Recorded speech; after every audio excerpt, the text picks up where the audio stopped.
My latest video on the celluloid Maybell is doing well, and everyone knows that once you've got a video doing well on YouTube, you continue the momentum and dig in and just beat the out of that dead horse. But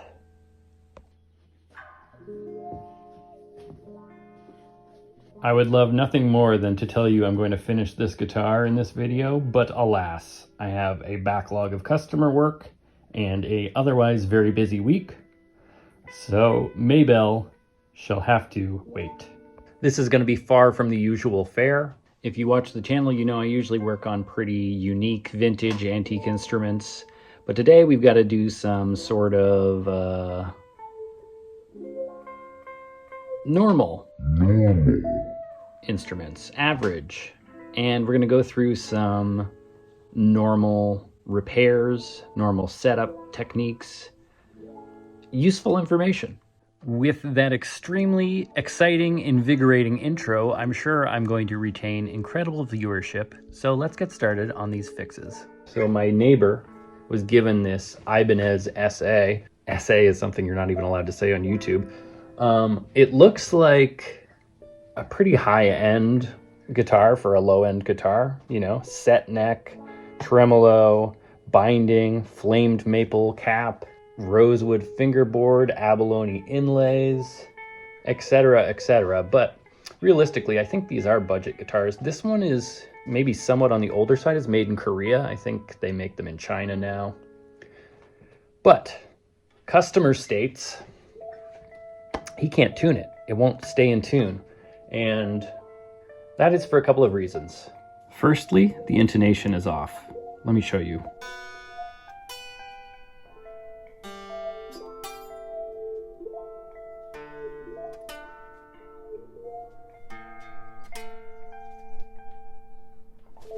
So yeah, every note is sharp on the 12th fret, meaning all of the saddles need to move further away from the 12th fret to give a longer string length and a lower note. You may have noticed as I was showing you how sharp the notes were that the tuner, the bass notes, the root notes, were not in tune either. And that is for a different reason. That is because it's got a vibrato. Not a tremolo, a vibrato. Or in layman's terms, a whammy bar. But my neighbor's never played electric guitar before, and he certainly doesn't need a whammy bar. Now, why would having a whammy bar create tuning instability? Simple. See these springs? You tune a string, it pulls on the tremolo, vibrato. Sorry. Now, I think the reason tremolo and vibrato so commonly get mixed up is possibly entirely to blame on Leo Fender. He would call the vibrato effect on his amplifiers tremolo. No. See, I'm already confused. He would call the tremolo effect on his amplifiers vibrato. And he would call the vibrato bar on his guitars tremolo. And consequently, everyone's been confused ever since. Not everyone, some people can keep it straight in their head, but I mix it up all the time still. It pulls on the vibrato, and all the other strings are affected by that pull. And so to effectively tune a guitar with vibrato, typically you need to run through all of the strings several times. It's a pain in the butt. So, whoa, to clarify, cool, do you hear that? There's a slapback effect because something is misaligned. I might be double recording right now.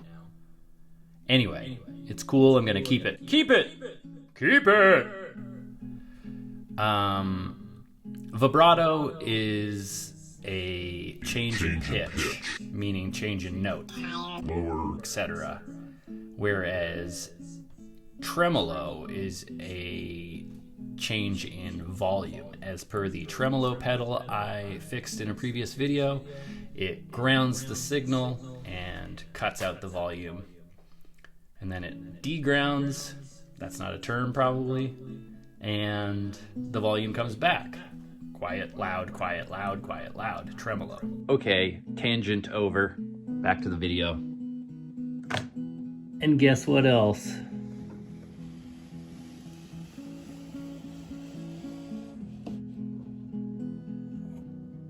A very bowed neck. Now obviously that high action will also contribute to the notes ringing out sharp as you fret, because you're pushing the string down so far, it stretches and becomes sharpened. Let's get down to business. The first thing we need to do for a setup is to get the neck as straight as we can. So, in the illustrious words of notorious party dance band The Maynards, step 1 and step 2. And by her pants, I of course mean the truss rod cover. We're going to leave all the strings on and leave all the tension on. This is a process known as leave on, leaving on, because this is the circumstance under which we need to know the neck's straightness or lack thereof. 'Cause we don't want a bent one. Allow me to indulge myself here.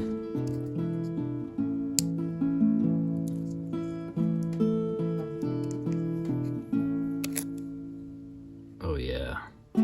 And because this guitar came from literally any country other than America, it's going to be metric. Now to reverse the bow of the neck, we're gonna righty-tighty it.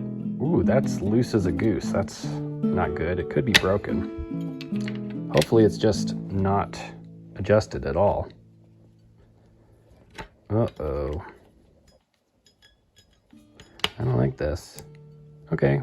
I think there's a little bit of pushback coming. Normally you're not going to be turning a truss rod screw that much, but it clearly was fully loosened. And so now I've done 2 actual, I'd say quarter turns max. And we're going to check out if it's leveling out.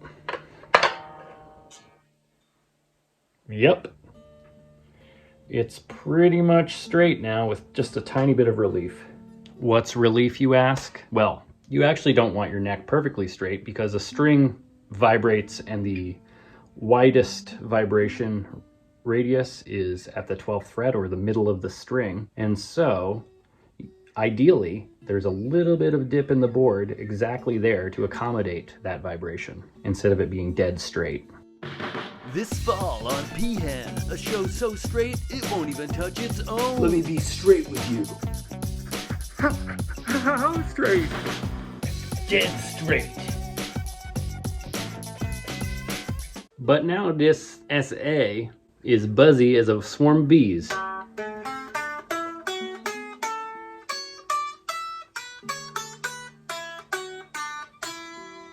So do we want to loosen up the truss rod again? No. At this point, we're going to raise the action at the saddles, because currently I'm measuring 1 millimeter on the high E, which on a really nicely set up guitar can work. Actually, we're at 0.75 and 1.25 millimeters. And you're not going to find a factory guitar set up that low. But if you have a really good tech or luthier, maybe. We're not going to put a lot of money into this guitar, so we're going for a straight setup. We're not going to do extensive fretwork like a level and recrown, which is how you might be able to attain just over a 1 millimeter action. For context, if you Google electric guitar action height, it will suggest a good starting point to be 1.6 to 2.4 millimeters instead of 0.75 to 1.25. But before we do that, we want to make sure our saddles are where they're going to be when we've got the tremolo block. Did I mention we're blocking the tremolo? And did I mention it's called a vibrato? To do a premium job, you'll cut a custom block, fit this in exactly. I just looked through my till I found something that I could shove in there easily. This is the right depth, the right thickness. It does have cork on it, but it's very stiff, and so it will serve its purpose well. It will shove in there, but it will be easy enough to remove. And so, here we go. Actually, let me double check.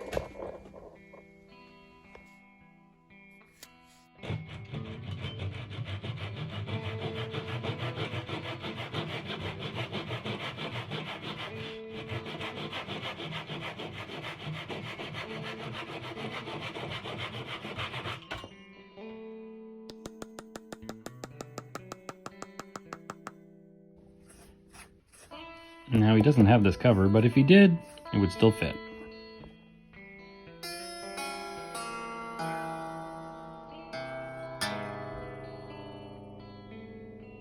All right, now we can raise the saddles. Going both sides one at a time here.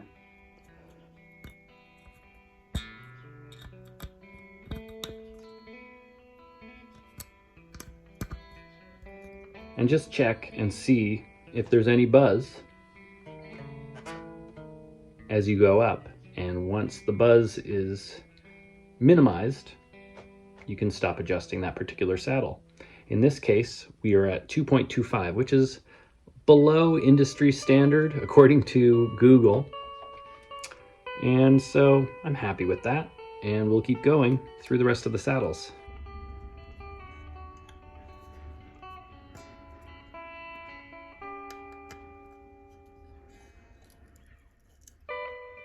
Now we can tune the guitar.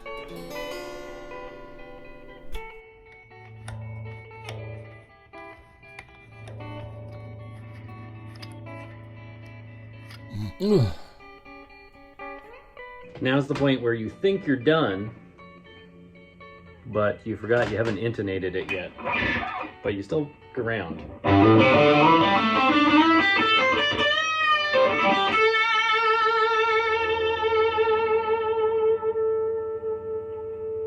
All right, let's intonate this. Okay, check this shit out.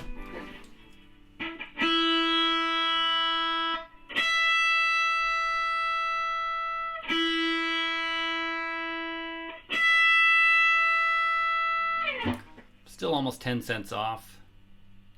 So let's dime this.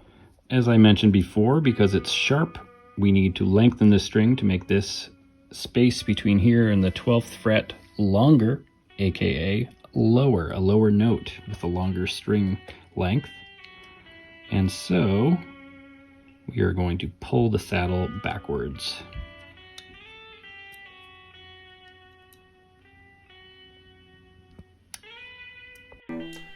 Now, if you don't have or can't find a tuner, you can audibly compare the notes or the harmonic to the 12th fret. They'll be the same note.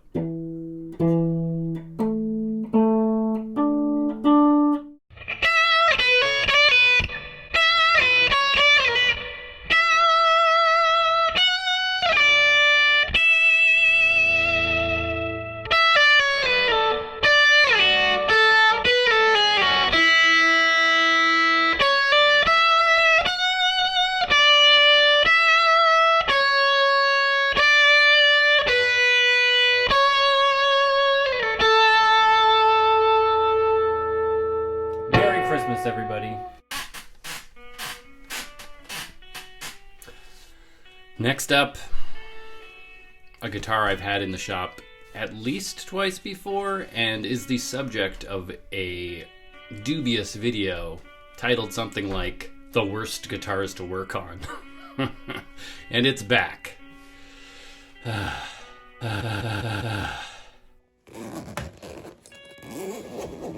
This guitar, cedar top, Indian rosewood body, maple binding, Koa neck. This is one of 3 guitars that made me realize I never want to work on Koa necks.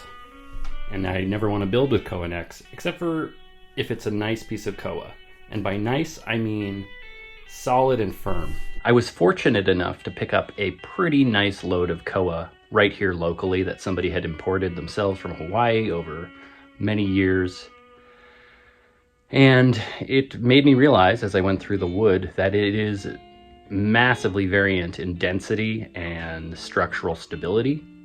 It does grow in a very hot, damp climate, and it grows very quickly, which can lead to some beautiful figuring, but it also can lead to a spongy, elastic wood.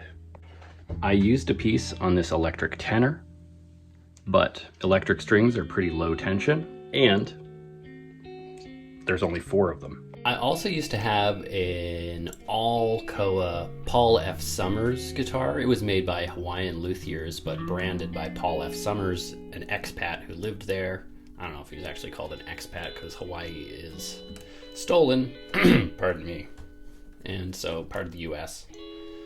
But I found that the soundboard was quite elastic, and really in a soundboard you want something that can vibrate but be stiff.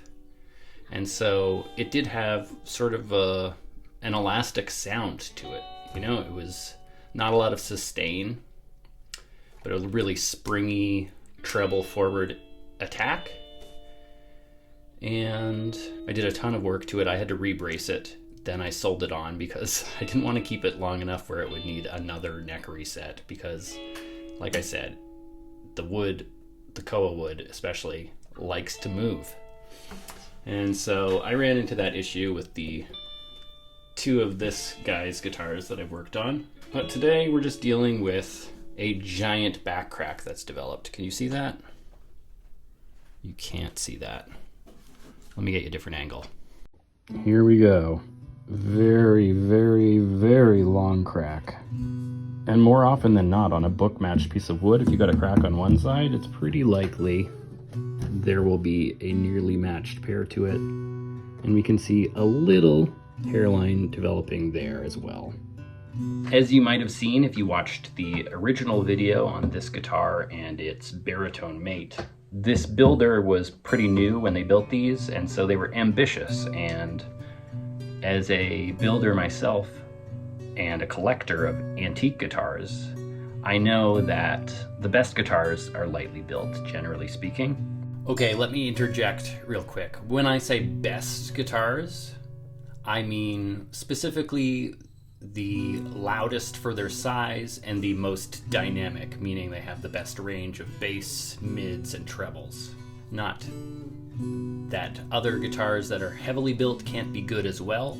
They're just not optimized for the characteristics that I just described. But old guitars were also significantly smaller than this. So this one incorporates light build with a large build, and so it's pretty delicate.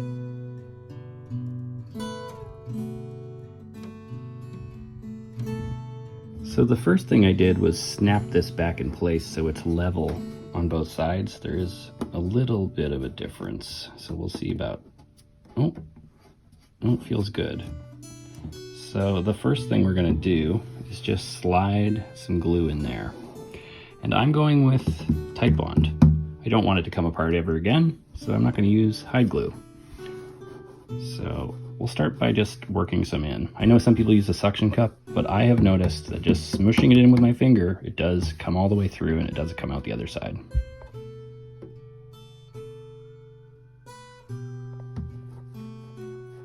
After I finish squeezing that in, I'm gonna put one clamp over here, and I am gonna just put a little bit of weight, a couple pounds of weight, just to keep this together so it doesn't want to buckle with the slight moisture of the glue.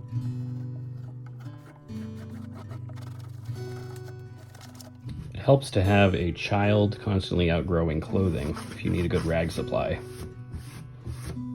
Quick grip clamps are not what I would call good clamps, but they are good when you only want a light amount of tension, and that's what we want right here on this back.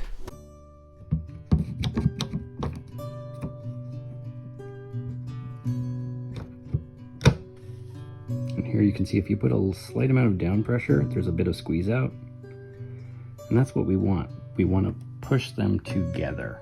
Even though there's no gap, we're going to put a little bit of weight right here. I put a second clamp on there just to level it out. Now I'm going to put a piece of paper to protect the top, and then I'm just going to pick up this piece of marble. And that should... Actually, I'm going to put a little cork right on the spot of the line to concentrate the downward pressure. All right, that one's just going to have to wait now for it to dry, and then we will get down to cleating it. Thirdly, we have what may be the most ubiquitous and popular guitar of the modern era. Not a Stratocaster, I guess that is more popular in terms of production numbers and copies, but this, my friends, if you've guessed it, is a Fender Telecaster. Ta-da! It's black and red and made in Mexico.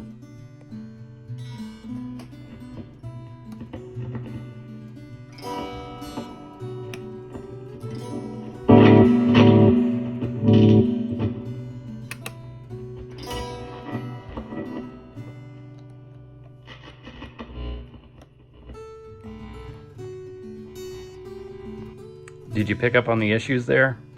If I had to guess, I'd say somebody messed around inside of here and possibly didn't do the best job. See, this screw is worn out, so you know somebody's been in there.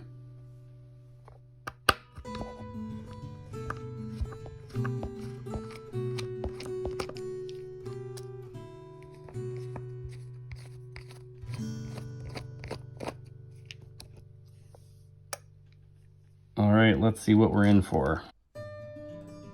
Okay, you might guess that a sealed three-way switch wouldn't have so many issues. I have never seen one of these switches before, but look at this. How weird is that? Do you think we can just clean it and it'll work again? Such a weird layout.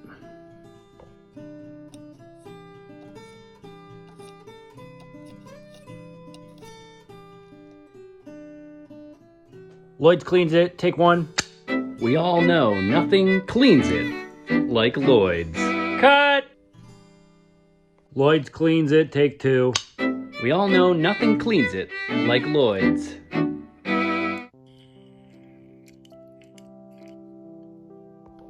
Look how nice and clean it is now. I wonder if that's magically our solution.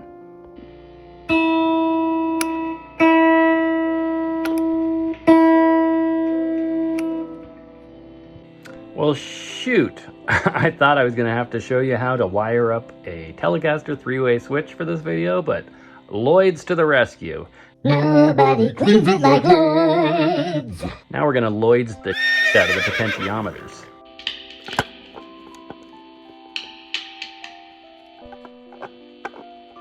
This video most definitely not brought to you by Lloyd's. Squirt it in, spin it around. That's the whole process.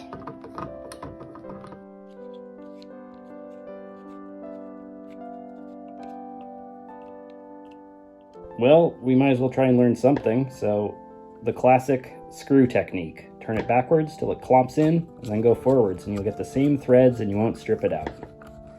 If you've watched my channel a lot, you know that already, you've seen that already, you may have already known it yourself, but it's really important, and I think everyone should know it. The jack is wiggly, and there's only one screw in the electro socket housing, so we're going to take this off and tighten that up. See, this is loose, just need to tighten that real quick. A pretty crazy looking solder job here, but I think it's probably functional. Now that we've got this tightened up, we're just going to screw this back in, but first I need to find some screws. Okay, maybe some of these guys. Let's see.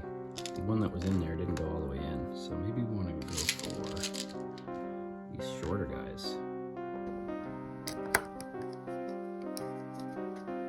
Ooh, no, she's too big.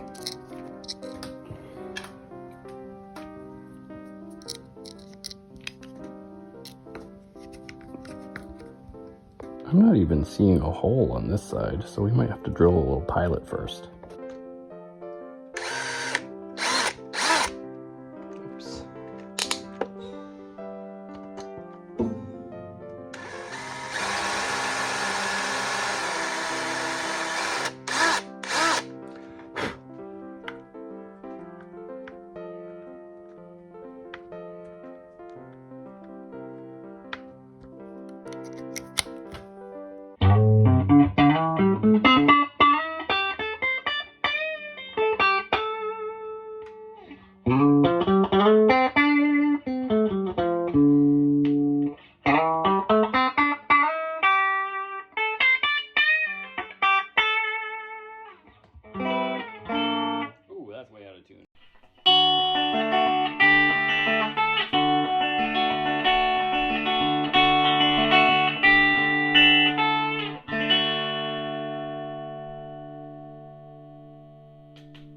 How does Telecaster get such a bright sound? It's really like abrasive almost.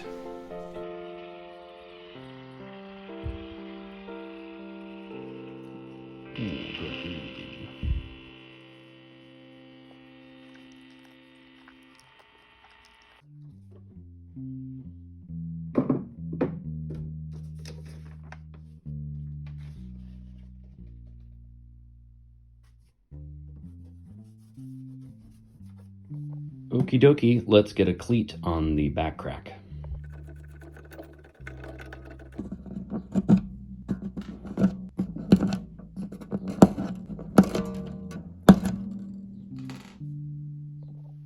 So, the cleat, of course, we want to have grain direction exactly opposing the grain direction of the back. This is the top, obviously, but so we will cut cleats out of this material going perpendicular to the grain, and then we will glue them on. Cutting perpendicular to the grain can be difficult. This is with my narrow kerf flush cut saw, so I decided I'm going to do it with an X-Acto or a scalpel blade, and this is how that turned out. That's great.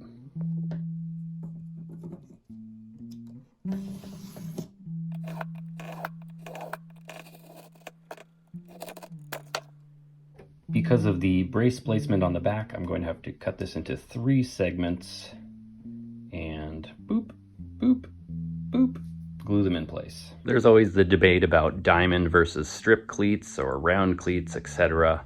But on the back, I find it's less critical and much easier to put on a strip cleat than a bunch of diamond cleats and hope they stay in a nice line for you. So we shall go with these strips. Okay, to determine the length, we're going to use neodymium magnets. So the first one will start here and heard a click, and here. And we don't need it to be the full length, so we will go for 10 centimeters.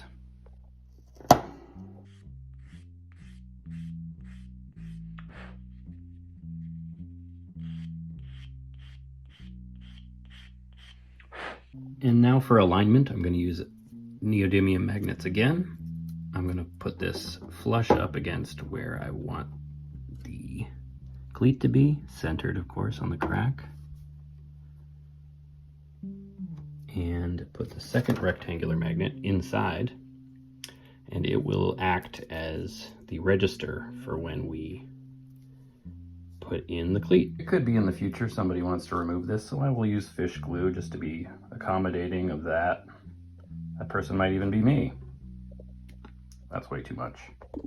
I put a piece of double-sided tape on there, and I'm going to stick it to my own finger.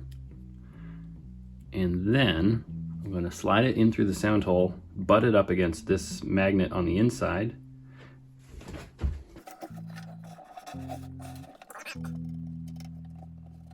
And then I'm going to flip this magnet, and the other magnet is now clamping the cleat in place.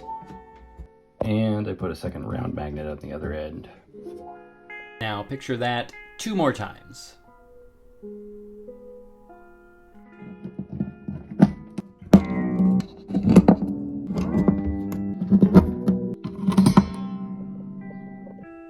Okay, so I decided it would be a brilliant idea if I recorded a song with all of the guitars I just fixed, but I have a very limited amount of time to do it in, and so it's not going to be very good. And with that preface, here you go. Enjoy. Earthly wealth and fame may never come to me. A palace fair mine may never be.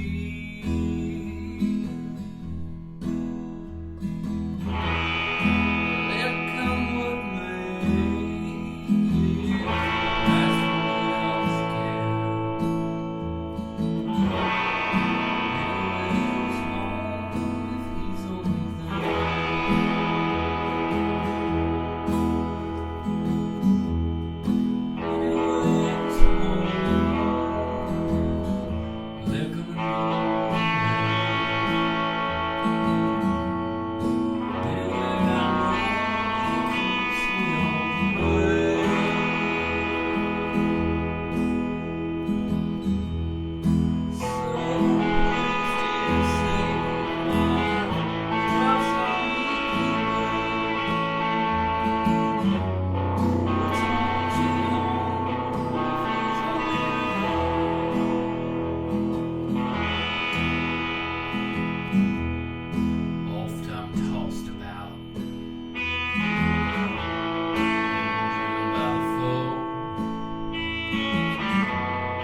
Oh, you're still here. Well, since you're here, thank you for watching. If you enjoyed the video, feel free and hit the like and subscribe buttons. You will really enjoy pressing them. Give it a shot. You won't believe how much fun it is, and it's completely free. Thanks very much to Patreon patrons, YouTube members, and everyone who watches and supports the channel. Oh, and also a huge shout out to the people who've purchased my album recently. That's super kind of you. I really appreciate it. And keep an eye out for that Maybell guitar. I promise I'm going to complete it really soon and get that video out, the second part. So keep your eyes peeled for that.